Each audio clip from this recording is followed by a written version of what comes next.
Засгийн газраас 2018 оноос эхлэн агаарын бохирдлыг бууруулах төсөл хөтөлбөрүүдтэй хамтран ажиллаж техник технологийн дэвшлиг ашиглан төвлөрсөн дулаан хангамжинд холбогдох боломжгүй төрийн өмчит болон хувийн хвшлийн бүх төрлийн амны орон сууц, сургууль цэцэрлэг, жуулчны бааз, үйлчлэгээний газруудыг хэн халаалтын экосистемээр ханган ажиллаж байна. Энэхүү төсөл хөтөлбөрийн хүрээнд хийгдсэн томоохон ажлын нэг бол нийслэлийн 168 дугаар сургуулийн халаалтын ажил юм.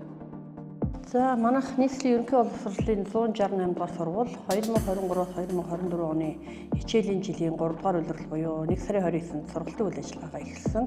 640 хүүхдийн хүчинжилттэй сургууль маань энэ хичээлийн жилд 960 гаруй сурагчдаас сургалтын үйл ажиллагаа явагдаж байна. За манай сургууль маань бол Азийн хөгжлийн банкны хөрөнгө оруулалтаар баригдсан.